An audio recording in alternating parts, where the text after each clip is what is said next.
Halo semua, perkenalkan nama saya Christian Ivan Purnomo. Selamat datang bagi kalian semua di Chips Channel. Hari ini saya mau sharing kendaraan pribadi saya, yaitu Nissan March 2013.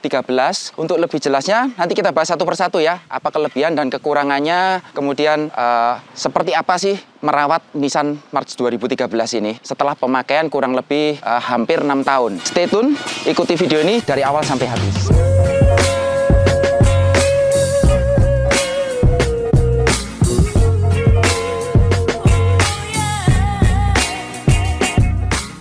Seperti yang sudah saya katakan di awal, ini adalah Nissan March 2013 model yang sebelum facelift. Jadi apa saja perbedaannya dengan Nissan March 2014 ataupun 2013 tetapi model yang facelift? Yang pertama, di bagian headlamp. Untuk model yang sebelum facelift, dia membulat di bagian ujung. Sedangkan yang model facelift, dia sudah lebih menyudut, jadi lebih menyiku, tetapi masih tetap sama menggunakan lampu kristal multi reflektor dengan lampu halogen.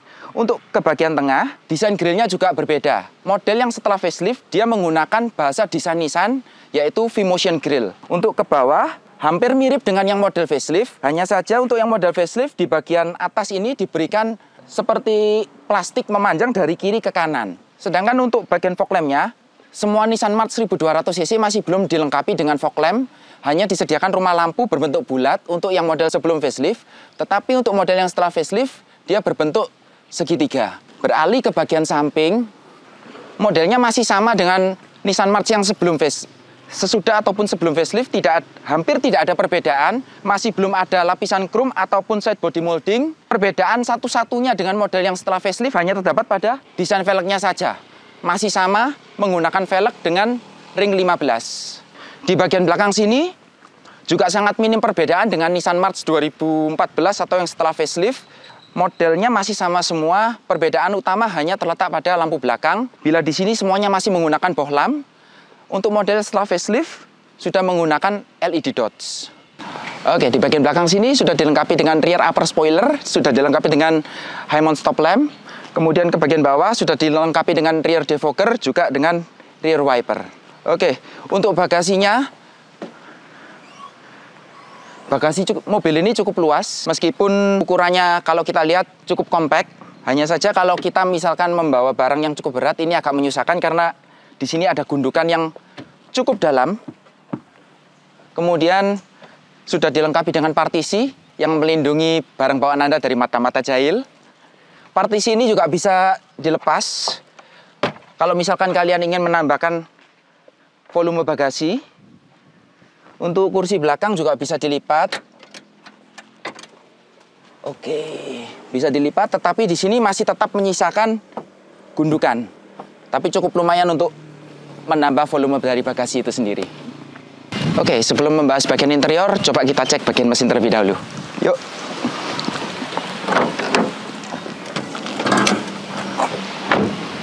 Oke.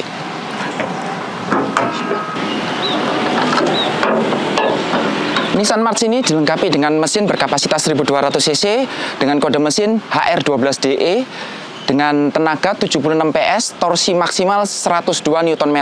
Tenaga tersebut disalurkan kedua roda depan melalui transmisi otomatis 4 percepatan atau manual 5 percepatan. Kalau tadi kita sudah bahas eksterior mulai bagian depan, samping, belakang. Sekarang kita mau lihat sih. Kalau kita lihat ini bodinya kan compact banget ini. Sekarang kita pengen tahu gimana rasanya duduk di kabin belakang dari mobil ini. Yuk kita cek.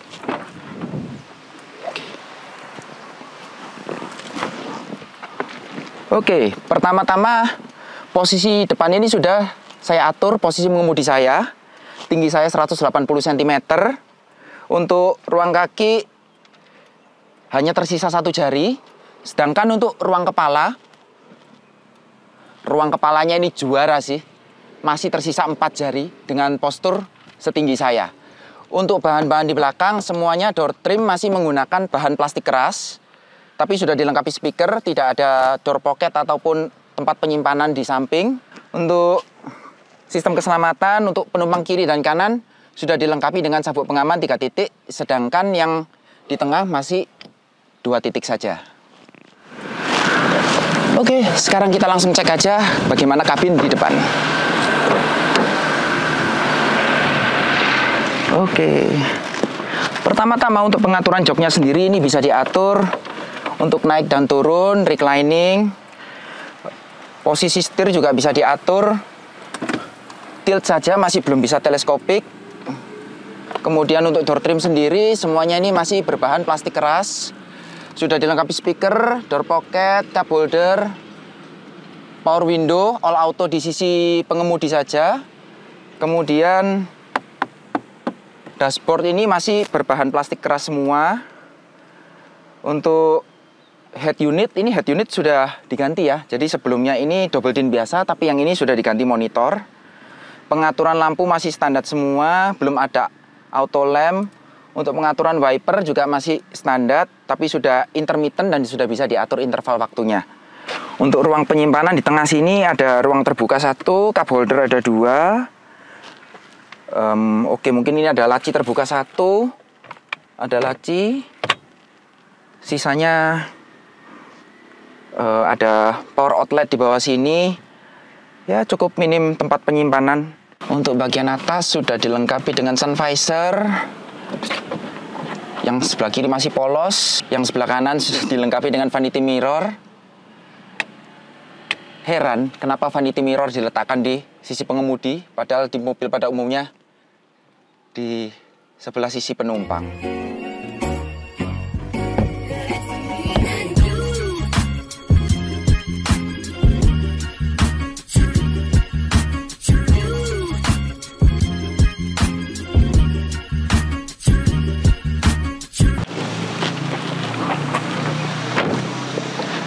Kalau tadi sudah saya jelaskan mengenai eksterior, interior dalam mobil ini, sekarang kita mau coba test drive ya, supaya kalian bisa tahu apa saja kelebihan dan kekurangan dari mobil ini. Yuk, kita langsung aja test drive yuk.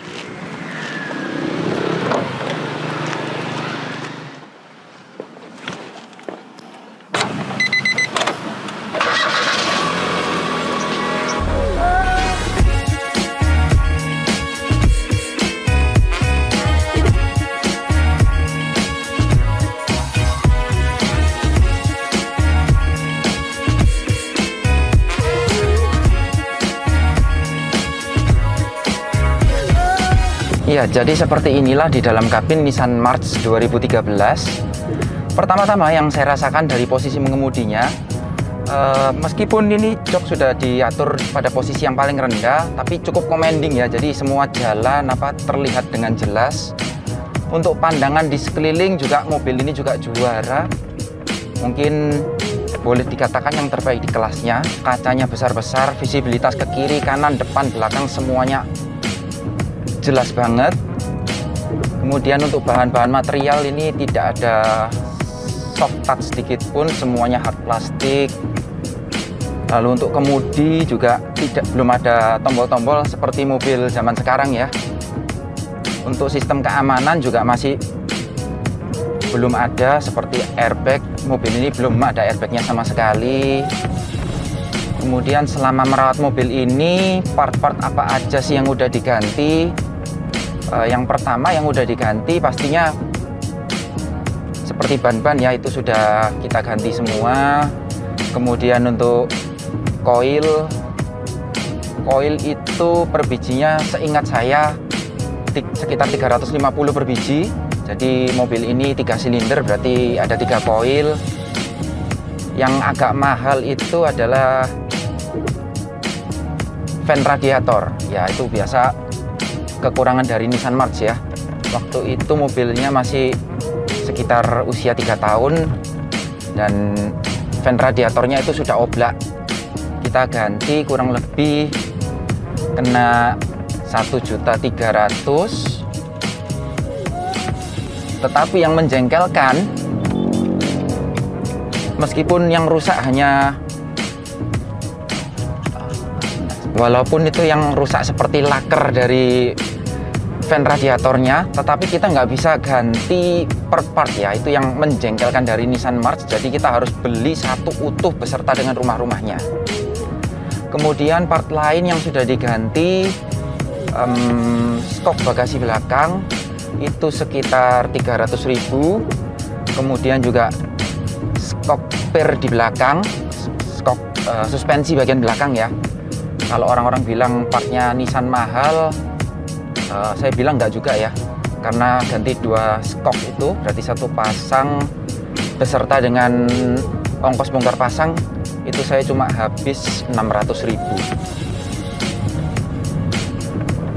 Nah, kemudian untuk part-part yang lain seperti kaki-kaki elektronik power steeringnya semuanya masih aman sampai sekarang, belum ada masalah yang berarti. Kemudian untuk spare partnya sendiri, gimana sih spare partnya Nissan? Kan banyak tuh yang bilang, oh spare partnya Nissan itu kalau nggak original itu susah carinya, harus yang original. Kalau dibawa ke dealer resmi itu mahal. Enggak, saya bilang, karena partnya itu juga di luaran cukup banyak ya. Di luaran cukup banyak.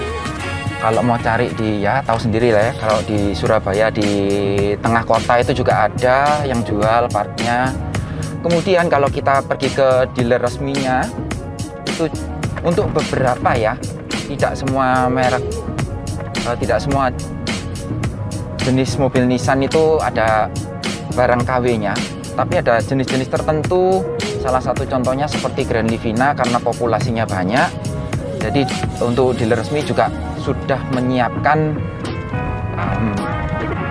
spare part dengan kualitas yang lebih terjangkau. Rasa dari mengendarai Nissan March ini, kalau saya boleh bilang, untuk suspensi ya, ini suspensi yang boleh saya bilang keras sih untuk sebuah Nissan. Kalau kita rasakan itu ya, yang bagian depan itu masih lumayan empuk, tapi yang bagian belakang itu keras banget sih. Kalau kita rasakan, nah seperti barusan kita lewat speed trap, untuk yang bagian depan itu masih lumayan mantul-mantul. Untuk yang bagian belakang itu seperti seperti dihantam gitu ya. Kemudian respons dari transmisi dan mesin, kalau saya bilang sebetulnya mesin ini lumayan responsif, karena beberapa teman ya yang punya Nissan March yang transmisi manual khususnya ya, itu mereka bilang responsnya oke, tarikannya oke. Tapi bagaimana dengan yang Matic? Yang Matic ini ya seperti kalian tahu, mungkin sudah banyak beredar ya di luaran situ. Yang 1200 cc Matic ini lemot banget, terutama untuk putaran mesin rendah sampai kurang lebih agak menengah. Jadi dia itu tenaganya baru ngisi atau baru nendang di atas 3000 rpm. Jadi kalau teman-teman misalkan punya Nissan March, yang apalagi yang Matic, dibawa keluar kota, kemudian harus menyalip kendaraan, saya sarankan cari ancang-ancang yang agak jauh, karena ini bener-bener transmisinya seperti ini saja nariknya susah banget. Jadi kalau kita gas setengah itu nggak mau kick down.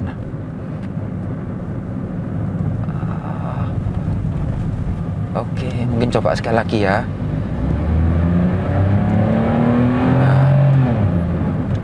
Suara mesin juga cukup terdengar di putaran atas. Kalau suara kolong-kolong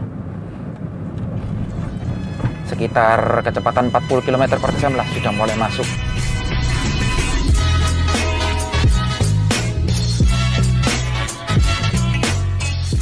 Nah teman-teman, kalau tadi kita sudah bahas eksterior, interior, kemudian kita juga sudah merasakan sedikit driving experience dari Nissan March ini. Sekarang kita mau coba ini, kita kepingin tahu, kita mau isi bensinnya lagi sampai titik paling penuh. Ini kita di sini sudah dapat sekitar 80 kilo setelah putar-putar shoot, juga untuk pengambilan gambar saat syuting. Kita sudah pakai mobil ini jalan-jalan. Nah sekarang kita akan langsung ke SPBU, kita mau isi sampai penuh. Nanti kita lihat ya hasilnya dapat 1 banding berapa untuk mobil ini untuk pemakaian dalam kota.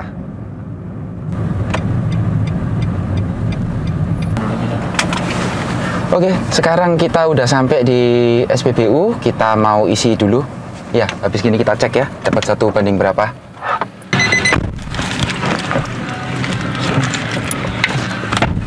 Oke, sekarang kita sudah isi bensinnya full. Kita mau coba ya, ini dapatnya 1 banding berapa. Oke, coba kita hitung sebentar. Oke, 80,8 kita bagi sama, mungkin teman-teman bisa lihat ini dapatnya 7,68. 7,68. Oke, dan ini hasilnya. Kalau menurut teman-teman irit atau boros? Coba komen-komen di bawah ya. Oke, sekarang kita lanjut.